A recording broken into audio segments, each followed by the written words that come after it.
Hello everyone, it is me, Mary, and I am here today with another Halloween do-it-yourself family activity.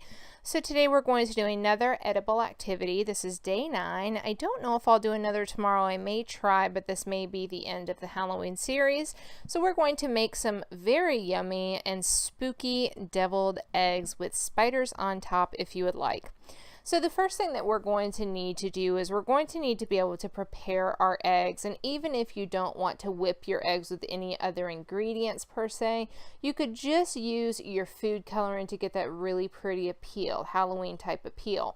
Now if you're going to want the spiders on top, I would advise that you get large black olives. They're going to be pitted black olives, but apart from that, this is where we're going to start, and I'll show you all of the ingredients that I use to actually make deviled eggs later in the video. So the first thing we're going to do is go ahead and start to boil the eggs. So if you're going to use a dozen eggs, you need a relatively large container. If you've never boiled eggs before, essentially you're going to put them in the water. You're going to put the water to a boil. You're going to have your eggs in the water, and you can generally tell that the eggs are boiled when you start to see some slight cracks in the eggs, or that's what I've done over the years. There may be better ways, but that's my way of doing it, and I've never had any problems. So then you're going to know your eggs are boiled. So once the eggs are boiled, you're going to pull them out. Now what I like to do is use that same carton the entire time throughout the craft. So I'll put them in that carton, and then I will go ahead and I'll start to crack the shell of the egg. Now you need to be careful that you're not completely cracking the egg. Sometimes when you start to crack a shell, you can actually split the egg open or something of that nature, and that's not going to give you what you're going to want with deviled eggs. So what I like to do is wrap it here with a washcloth, and then I like to firmly, yet gently, if you can do the same at once, but anyways, I like to go ahead and press my eggs to break that shell. Now what we're going for is a type of veiny appeal. I'm going to get an egg that is going to really look like it's rotten on the outside, so that really gives an extra spooky touch.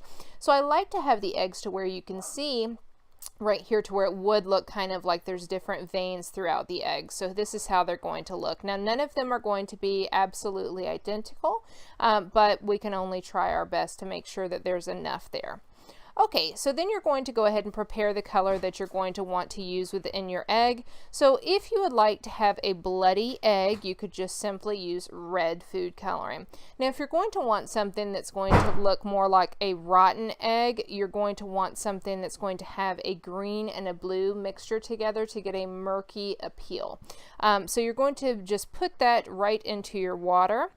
So it depends upon how much water you have to really get the color that you're looking for. So you can just put some in, go ahead and stir it, but you do want it strong enough to where the egg's going to absorb that color and come out very nicely. So this is what the color looked like for me upon mixing, and this is where I wanted it to be. So you're going to go ahead and you're going to put your eggs into the actual water, and you're going to let them sit for about 15 minutes. Now what I decide to do during that time is go ahead and get all of my other ingredients together that I'm going to need. So these are the ingredients that I typically use when I make deviled eggs. So you're going to see either some mayonnaise or some dressing spread. You're going to see a sweet onion, garlic powder. I like to garnish with the cayenne pepper. Additionally, I use yellow mustard. I use the large black olives to make the spiders. I also use the green olives on the inside, so I will mince them very nicely and put them within the yolk, and then I use some salt. Now it really all depends on what it is that you're going to want to use. I think traditionally people use a little bit of maybe salt, pepper, mayonnaise, ketchup, and sweet relish. Now I didn't show my pickle here, but I did use a sweet pickle and I minced it as well. I like to do it that way. Okay, so you're going to get your eggs out, and then I just have them placed back in my carton, and you're going to see that there are going to be a lot of different variances. So you're going to have some that are going to have some bigger parts gone, and it's really just going to depend because you're not going to be able to completely control cracking the egg. But once you, at this point, you're ready to go ahead and peel the egg, and we're getting ready to move in the process. So once you peel the eggs, this is what they're going to look like. Now, if you would like, you could go ahead and dip them very quickly back into the food coloring, and what that will do is sort of darken the overall egg as well.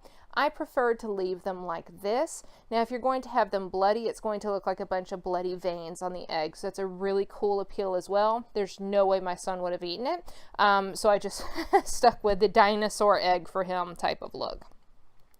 Okay, so at this point, what we're going to do is we're going to have everything together. So we see I've minced my onions, my olive mixture with the, what is that, sweet pickles, and then I have my olives set up as well, and I have all of my ingredients, and I put some yolks here. So we're going to go ahead and mix the actual yolks, mix in the ingredients to our tasting. Now, once you've gotten the yolks mixed to a consistency that you would like, some people like it a little more chunky. If my son knows there's vegetables in there, he will not eat it. The pickles, yes, but like the onions and the olives, depended upon, he typically tends to be a little bit more picky, so I have to mince them greatly. But once you get everything to the texture that you like, then you're going to go ahead and add in a few drops of the food coloring of your choice, and then you're going to go and mix. So now here is the green food coloring. So this is going to be the yolks of the eggs, and it's going to be made for the deviled eggs.